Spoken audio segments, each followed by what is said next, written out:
And there was a lot of crossfades and stuff between all the tracks. They had all to be done separately, and then they all have to be edited in the old days before Pro Tools.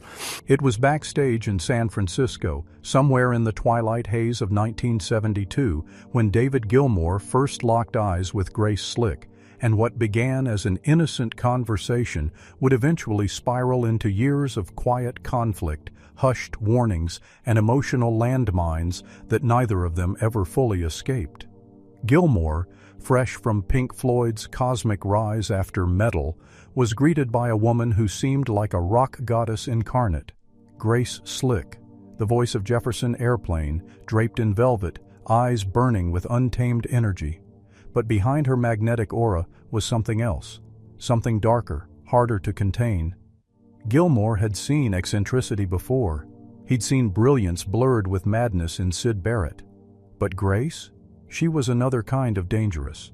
Her obsession with control, her hunger for attention, and her unchecked behavior behind closed doors made her an emotional storm. From that first encounter, he sensed something volatile beneath the surface. And decades later, he's finally speaking about it. What followed that backstage moment wasn't romance. Not really. It was obsession. Grace saw in Gilmour a calm she couldn't find in herself. She chased him, not with love, but with fixation. Phone calls at strange hours, sudden appearances at gigs across the Atlantic, and cryptic letters that blurred the line between admiration and control. She wanted his validation, his respect, perhaps even his surrender. But Gilmour, cautious and always emotionally measured, recoiled from the chaos. That recoil became the trigger. Grace didn't like rejection. She didn't like losing control. And soon, what could have been a fleeting connection turned into years of subtle digs, private insults, and behind-the-scenes tension at festivals and shared events.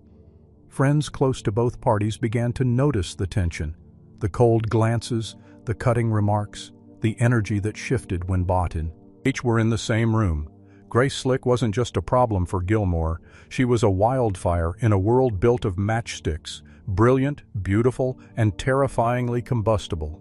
Her feuds were legendary, and not confined to whispers behind dressing room doors. They erupted like explosions in full view of road crews, journalists, and stunned fans. Within Jefferson Airplane, tensions didn't merely simmer. They boiled, cracked, and spilled out into everything they touched. Her relationship with Paul Kantner was a constant tug-of-war, both artistic and emotional. One moment they were harmonizing in front of thousands. The next, they were backstage hurling insults like broken bottles. Creative meetings turned into shouting matches. Song arrangements devolved into screaming contests. Grace demanded control, not just of her lyrics, but of the direction of the band, the tone of the message, the atmosphere of every performance. Kantner, who had built the band from the ground up, refused to relinquish ground. What they created together was electric, but what they destroyed in private left the band fractured. So why'd you put yourself through it? Funnily enough, working on an album, finishing the album, doing the rehearsals, doing all the promotional stuff that you do. Her clashes with Marty Balin were even uglier. He accused her of being drunk on stage. She accused him of being uptight and jealous. During rehearsals, they would purposely sing over one another or storm off mid-set. The rest of the band could barely keep the pieces together. By 1971, the dream that had once been Jefferson Airplane had become a battlefield littered with bruised egos and empty bottles. But Grace's fury wasn't contained to the band. Outside that circle, she lashed out with just as much ferocity. On tour in Germany, she arrived late, barely conscious, and too intoxicated to speak, let alone sing. The crowd waited. The band tried to cover. Eventually, it exploded into chaos. Bottles were thrown. Fans rioted. Promoters threatened lawsuits. It should have been a wake-up call, but Grace? She wore it like a badge of rebellion. She didn't just confront the music industry, she declared war on it. She accused executives of exploiting women, silencing radicals, and muting the movement. Some of her points were righteous. But her delivery was unhinged. She would show up to label meetings barefoot, blackout drunk, or not at all. She once threatened to expose a top executive's affair live on air during a radio interview, simply because he refused to finance her solo project. She burned bridges with the same fury she lit up stages. By the late 70s, the industry had grown tired. Behind the scenes, she was labeled a liability. Session players avoided her. Producers made excuses. Even die-hard fans began to feel the shift. The same voice that had once electrified the counterculture was now drowned in chaos. And as the doors began to close, Grace only screamed louder, refusing to go quietly, even as the world began to turn away. Grace's love life was a battlefield littered with casualties, and most of them were emotional wrecks. Paul Kantner wasn't just her bandmate, he was her equal, her rival, her lover, and eventually her greatest source of resentment. Their relationship was a constant push and pull of power and vulnerability, with emotional explosions both on stage and off. One day they were writing music together, the next they were screaming behind closed doors. Friends described their dynamic as a war zone wrapped in velvet and smoke. After they split, Grace didn't slow down. She hurtled through affairs like a runaway train. There were flings with fellow musicians, dangerous flirtations with married men, and nameless nights she never spoke of again. Her relationships were often intense, fast-burning, and left a trail of broken hearts and broken trust. One of the darkest episodes followed a violent, paranoia-fueled relationship with a roadie that ended in restraining orders and whispered rumors of physical confrontations. And then came the drinking. Grace didn't just drink, she disintegrated. Her spiral was sharp, fast, and blinding. At parties, she was loud, brilliant, and terrifying. Her presence could light up a room or tear it apart in seconds. Stories began circulating about her passing out mid-interview, being dragged off stage mid-set, or collapsing backstage while fans screamed her name. By 1978, it all culminated in a horrifying incident where she drunkenly aimed a shotgun at police responding to a noise complaint. It wasn't glamorous, it wasn't funny, it was dangerous, and no one was laughing. Her family life was no refuge. Her daughter, China, lived in the eye of the storm.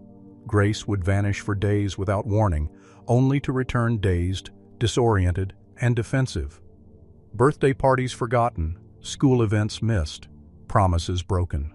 China once described living with Grace as growing up with a ghost who sometimes screamed. Meanwhile, Grace's aging parents watched helplessly, torn between intervention and exhaustion. They pleaded with her to get help, to go to rehab, to let someone in. But Grace, always the rebel, refused. By the mid-1980s, the world had gone quiet. The spotlight she once dominated now felt like a threat. She stopped touring. She stopped trusting. She pushed away friends, lovers, and family. In her mansion in the California hills, she barricaded herself from everything and everyone. The woman who once set stages on fire now lived surrounded by empty bottles and old records, staring into the silence she had once fought so loudly to escape. Think of the 60s counterculture, free love, revolution, mind expansion, and you'll find Grace Slick's face etched into its core. She wasn't just present, she was the face of rebellion, standing at the front lines of a movement with a mic in one hand and a bottle in the other. Her voice was the sound of protest, her presence a signal of change. But legacies are not built solely on music or fame, they are also carved by consequences. Grace may have survived the wreckage, but the scars of her choices lingered long after the spotlight dimmed. As the years passed, her aura faded into mystery. Grace became a ghost of rock's golden era, remembered, revered, but also feared. She drifted in and out of the public eye, offering flashes of wit and wisdom in interviews, but always brushing off the darkest parts of her past like dust on vinyl. The bar brawls, the backstage meltdowns, the strained silence with former bandmates. These were footnotes to her, dismissed with a smirk. But to those who bore the brunt of her rage and volatility, the memories stayed sharp. Behind the curtain, her contradictions grew louder. She spoke of love, but fractured every bond. She preached freedom, but demanded control. The people who orbited her, bandmates, lovers, friends, were often caught between admiration and fear. Many exited her life bruised by the experience, carrying stories they rarely told. Until now. David Gilmour's decision to finally speak, even in veiled tones, wasn't an act of revenge. It was a long overdue reflection, a mirror held up to a past that so many chose to forget. A past riddled with warning signs, emotional destruction, and moments of brilliance that came at a cost. Grace Slick was not just a troubled artist. She was a symbol of what happens when brilliance goes unchecked, when pain is masked by performance, and when those around you stop saying no. Her story, now re-emerging through Gilmour's revelations, isn't just about rock history, it's about the weight of truth, the cost of silence, and the reckoning that eventually comes for even the loudest voices. In the grand theater of rock, she was both a headliner and a cautionary tale, and her legacy, more fractured than ever, now glows with a light that's impossible to ignore, equal parts illuminating and blinding. Today the airwaves are quieter, and the headlines are gentler, but the wounds left by Grace Slick's reign never truly healed. Gilmour's quiet confession has opened a new window into the rock era's glittering yet poisoned core. It isn't just about one man's escape from a destructive bond, it's a cautionary tale wrapped in psychedelic glamour, the kind that lured millions and crushed more than a few. Grace, for all her talent and fire, couldn't outrun her demons. And in the end, it wasn't the drugs or the fame that defined her downfall. It was the unchecked spiral of pain she unleashed on herself and those who dared to come too close. Now, with the silence broken, her legacy must be seen in full. Brilliant, yes, but also broken. And finally, exposed. For many fans, the revelations are devastating. They grew up idolizing Grace, the fearless, outspoken queen of the San Francisco scene. To see behind the curtain now is to confront the contradictions.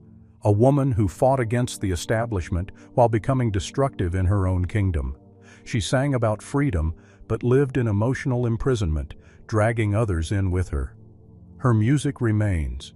The psychedelic anthems of Jefferson Airplane and the sharper edges of Jefferson Starship still echo through classic rock stations and vinyl collections.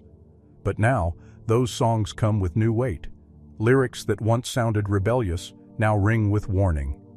David Gilmour, a man never drawn to drama, didn't speak to destroy her legacy. He spoke because truth, no matter how long it hides, demands a reckoning. And in doing so, he's helped reframe a story that had long been distorted by myth, glamorized by nostalgia. In the end, Grace Slick will always be a symbol, not just of a musical era, but of the beauty and brutality that coexist within genius left unguarded. Her name belongs in the Rock Hall of Fame, but also in the quiet cornetades, where stories of survival and fallout are whispered. Because legends don't just burn bright. Sometimes, they burn everything around them.